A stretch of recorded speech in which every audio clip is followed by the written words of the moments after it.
Let me go into something more important, insha'Allah ta'ala. Zionism, my brothers and sisters, is a system of beliefs that was invented in the late 1800s by a man who is from Austria, who is of Jewish heritage and bloodline, named Theodor Herz, who came up with the idea that we have a promised land by God from ancient times, and we have a right to go back into Jerusalem and Palestine and to establish an Israeli state by force or by any means. At that time, the Jews were dispersed. None of them were even thinking of that. And in fact, till today, there is a group of Jews who still adhere to an orthodox types of belief. They're called the Orthodox Jews. These are facts.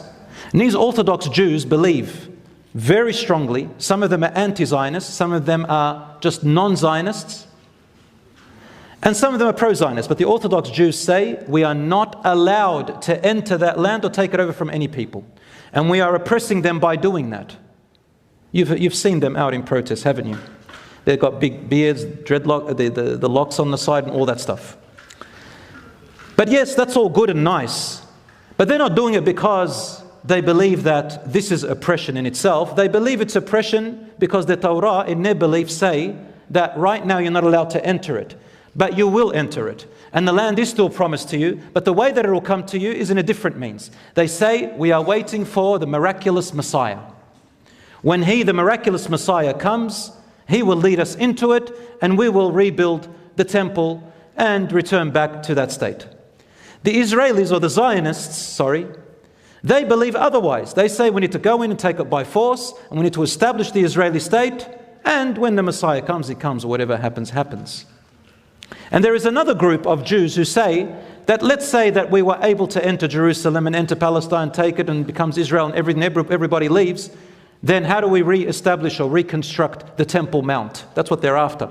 Some of them said we'll build the wall. Some of them said no, we'll wait for the Messiah to come and build it for us. And there's another group who say no, we will build the Temple of Solomon, and they are going to offer deities, and they're going to go to idolatry as it was earlier before in history. Wallahi, this is in their beliefs. Brothers and sisters, there's corruption upon corruption. Anyway, this is some of their beliefs. And so the Zionist movement was formed.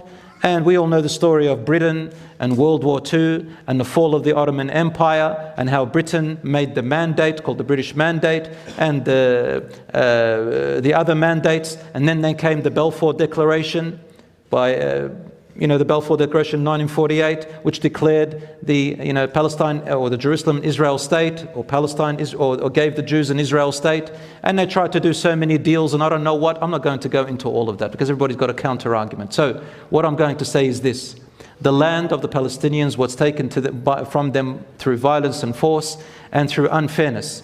And when the British told the Zionists, or the Jews, to go back in there, they did not ask the Palestinians what they want. They only asked the Jews what they want. So the people of the land had no say in what they do. And this was written by General Balfour in his little statement to one of his colleagues. We still have it till today, you can look it up, where he said, don't even ask the inhabitants of Palestine what they want. Just go in and do what you want. Brothers and sisters, based on this, the current Israelis, they say, well, based on this, it gave us permission. That means we're allowed to go into the land. They don't care about whether it was fair, whether it was just, whether it was unjust, whether it was really by what Allah subhanahu wa ta'ala had sent them with in the beginning, whether this was really the way Abraham, peace be upon him, and Isaac, peace be upon him, and Yaqub alayhi salam, and Dawood alayhi salam ordered and told us to live by God's rules. They don't even care about that. They just say this is our bloodline. And you know what? Now, even in the National Geographic and any scientific website you watch, you read about the archaeological findings of the inhabitants of so-called Israel and also Palestine, you will find that the DNA of both the Palestinians and the Jews and other inhabitants there, they trace them all the way back to the Canaanites. Even the Lebanese people, because it was a little bit bigger. Myself, for example, our DNA is traced all the way back to the Phoenicians, for example. So if you want to go by bloodline, every one of them has a right to that place if you want to go by bloodline. But subhanallah, these beliefs, they come in and they want to force it upon everyone else.